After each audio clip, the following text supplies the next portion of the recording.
Mateus 4, versículo 19 e 20. Diz assim: E disse-lhe Jesus: Vinde após mim, e eu vos farei pescadores de homens. Então, eles deixaram imediatamente as redes e o seguiram. Vou ler de novo. Disse-lhe Jesus: Vinde após mim, e eu vos farei pescadores de homens. Então, eles deixaram imediatamente as redes e o seguiram. Glórias ao Senhor pela palavra, né, do Senhor aqui hoje para cada um de nós. Hoje, então, quero falar aqui sobre vocação, a vocação de Deus para o seu povo. Primeiro momento introdutório, né, eu quero definir a palavra vocação. A palavra vocação, o sentido dela significa chamar ou convocar. Vocação significa chamar ou convocar.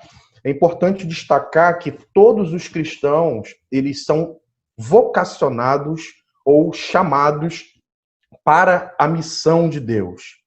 E para os meus alunos que já fizeram missão comigo, aula de missão, a missão de Deus é a ação soberana dele de promover redenção de todas as coisas, nos céus e na terra, não só do homem, mas de todo o cosmos. Por isso, Deus, em sua infinita soberania, no seu governo soberano e no seu propósito redentor, ele chama, ele comissiona, ele convoca esse povo para cumprir os seus propósitos redentores. Fez isso no Antigo Testamento com Israel e fez isso no Novo Testamento com a igreja, chamando o seu povo. E hoje somos o povo, o Israel santo de Deus, né, um só povo, que temos essa vocação para a missão de Deus. Uma observação importante é que a vocação é o que seremos e o que faremos e não para onde iremos. Porque às vezes confundimos, achamos que a vocação é para ir para algum lugar. Ah, Deus me vocacionou, me chamou para ir para a África. Não, a vocação é para a missão, né? Aquilo que Deus faz de você e para onde e aquilo que ele te chama a fazer, que é redimir, que é ter esse propósito também redentor de proclamar o evangelho, de ensinar o evangelho, de sinalizar as obras desse evangelho, proclamação ou demonstração do poder de Deus em todas as nações. É claro que Deus pode direcionar a sua vida para uma região específica, mas a vocação diz sobre aquilo que a gente vai fazer e não o local para onde iremos. No versículo que a gente acabou de ler, os 2 versículos, mostra Jesus chamando, vocacionando os seus primeiros discípulos. Na sequência, depois, ele chama outros discípulos. Nesse momento, né, no ministério terreno, Jesus não só chama, isso é interessante, a gente vai analisar aqui, mas ele também diz que vai capacitar esses discípulos que ele está chamando, convocando, para a tarefa que será designada. Isso deixa claro para cada um de nós, irmãos, que o chamado depende, né, o chamado à vocação depende única e exclusivamente de Deus. Não depende de nós. É Ele que chama em sua infinita soberania, é Ele que convoca, é Ele que comissiona. Portanto, a missão é dele, o chamado é dele, a vocação dele. Deus vocaciona o seu povo. Mas a pergunta que eu faço, baseado nesse texto, é para que Jesus vocaciona o seu discípulo? Né? De que maneira? O que a gente pode ver aqui nesse texto que mostra que tipo de vocação é essa? Para que Jesus vocaciona o seu povo? Então vamos ver 3 propósitos da vocação de Jesus para o seu povo.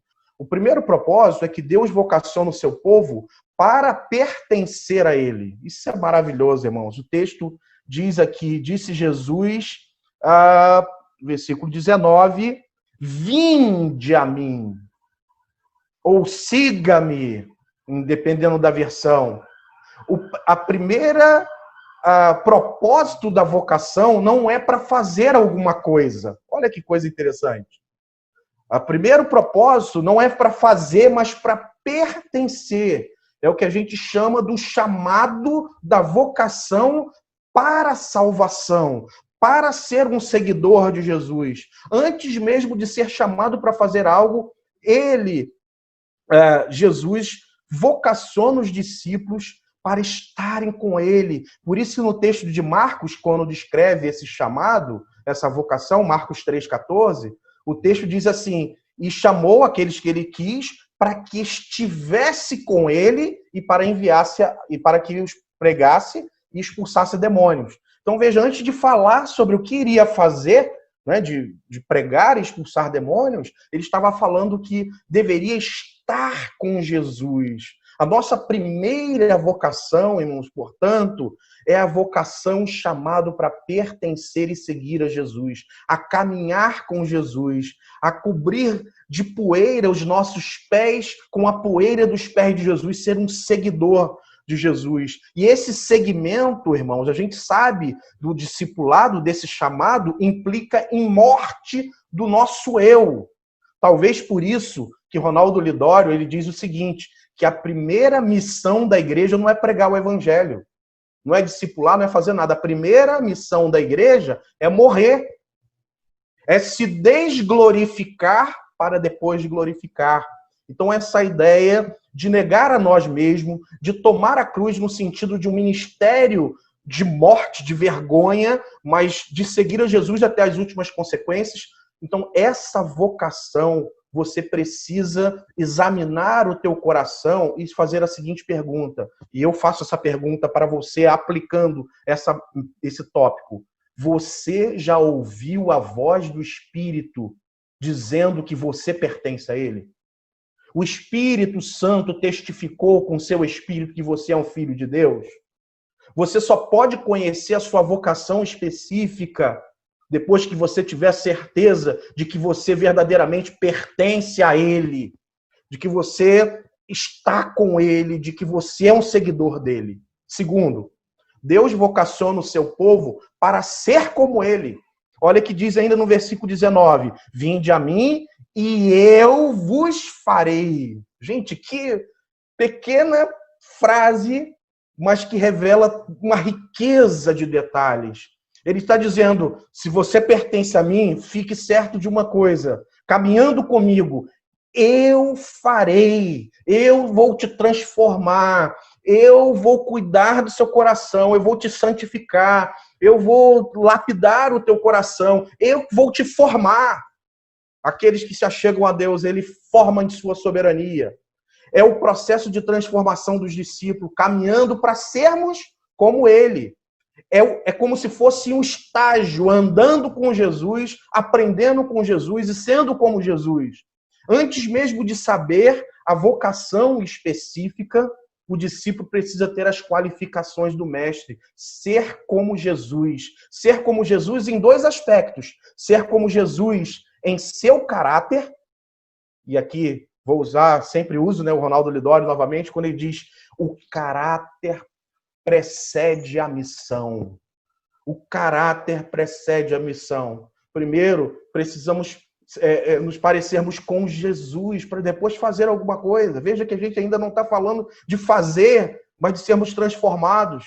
Como John Stott diz que tanto no passado, presente e futuro, a Bíblia diz que o propósito de Deus é que a gente seja parecido com Ele. É ser como Jesus. Ser moldado com Ele, mas ser como Jesus no seu caráter e também nas suas atitudes.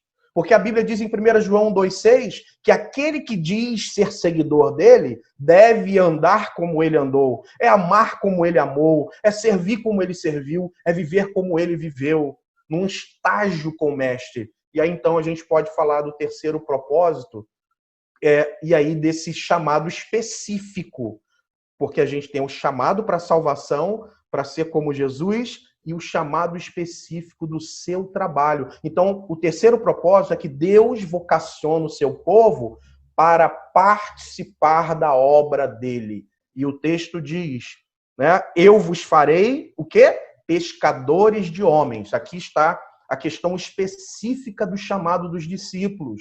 Ele usa a figura de linguagem comum aos seus ouvintes da pesca, né, um recado de Jesus aqui, transmitindo, fazendo a ponte, né, o ponto de contato, como a gente fala na evangelização, ele usando a imagem da pesca para dizer o que ele gostaria que os discípulos fizessem na obra dele, que é pescar pessoas, não agora pescar peixes, mas pessoas, conduzir pessoas a uma transformação em Cristo, a tornar essas pessoas, alcançando elas, para se tornarem seguidoras de Jesus e parecidas com Jesus.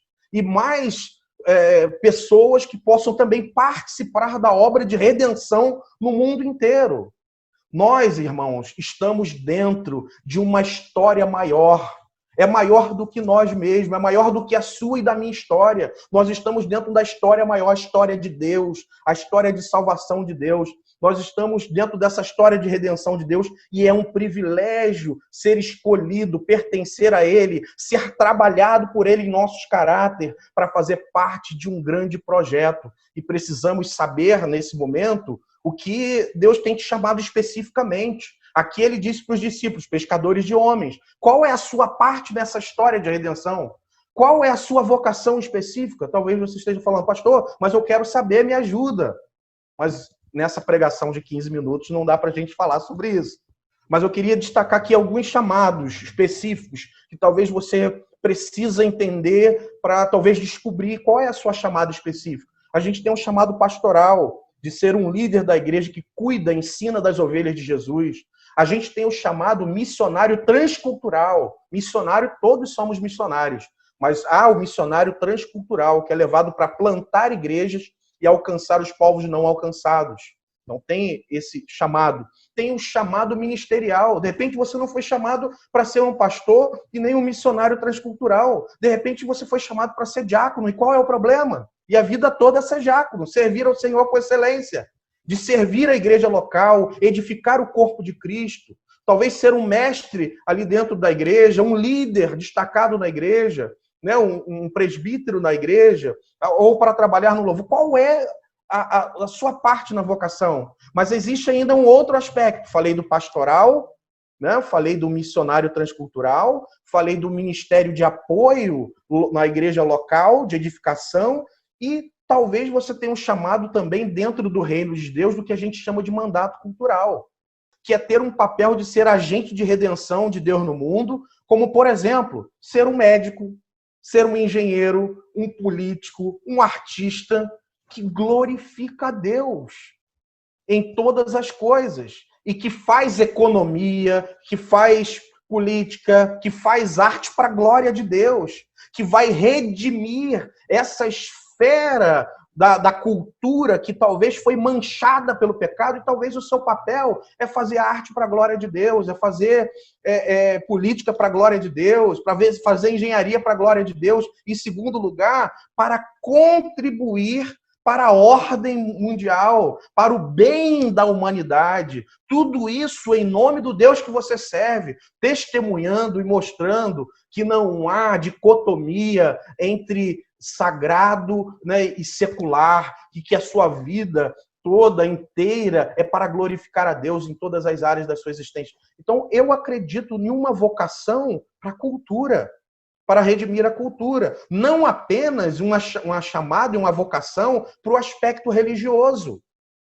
É claro que você não pode divorciar aquilo que você faz com o Deus que você serve. Você testemunha da grandeza e do amor e da glória que está sobre a sua vida. Então, algumas dicas para você que está aí na dúvida. Primeiro, certifique-se se Deus falou no seu íntimo. Irmãos, é necessário, principalmente chamado pastoral e missionário transcultural. Você precisa ouvir no íntimo Deus chamar o seu nome, porque senão é um chamado para a morte. Veja se o seu coração arde por isso, queima por isso. Observe os seus dons, as suas habilidades para aquela questão que você ali está em dúvida. Veja se você consegue viver sem isso. Por exemplo, irmãos, eu não consigo me enxergar fazendo outra coisa a não ser pastoreando, cuidando, fazendo essa obra. Isso identifica um pouco o chamado, mas, em último lugar, consulte a sua comunidade, a sua igreja de fé, para saber se as suas habilidades e caráteres estão de acordo com aquilo que você acha que você tem a vocação para isso. A comunidade de fé precisa confirmar, irmãos. Porque senão fica no campo subjetivo. Deus falou comigo que eu vou ser um missionário transcultural. E como que a gente comprova isso? É claro que ninguém vai contra aquilo que Deus falou ao seu coração. Quem vai duvidar disso? Mas há uma coerência. A comunidade, se você... Vou usar novamente o Ronaldo Lidório. Ele disse, se você não é bênção perto, você não vai ser bênção longe. Se você não é bênção na sua comunidade, se a sua comunidade de fé já não te vê como esse vocacionado específico para essa área, alguma coisa está errado nessa voz que você diz que ouviu de Deus. Então tem que haver coerência nessas duas coisas. Ouça a comunidade de fé sobre isso. Mas acima de tudo, independente de qualquer atividade, todos nós devemos glorificar a Deus e servir as pessoas. Eu encerro essa minha mensagem com o versículo 20. Então eles, deixando logo as redes, seguiram. Mateus 4:20. Eu vejo aqui prontidão e obediência. Nós precisamos, irmãos, em relação, uma vez certificados desse propósito, desse chamado de Deus específico para a gente, que a gente precisa de prontidão e obediência. Lembrando da Sophia Miller, que por 40 anos serviu na Amazônia brasileira, evangelizando várias tribos. E antes de falecer, na década de 90, na Venezuela, ela foi entrevistada por uma jornalista cristã e perguntou a ela como se deu o chamado. Se ela viu a sarça, igual a Moisés, como é que foi esse chamado para ela pregar e fazer uma obra tremenda, pioneira, ali na década de 50, no Amazonas. E ela disse assim, eu nunca tive um chamado extraordinário. Eu apenas li uma ordem e obedeci prontamente.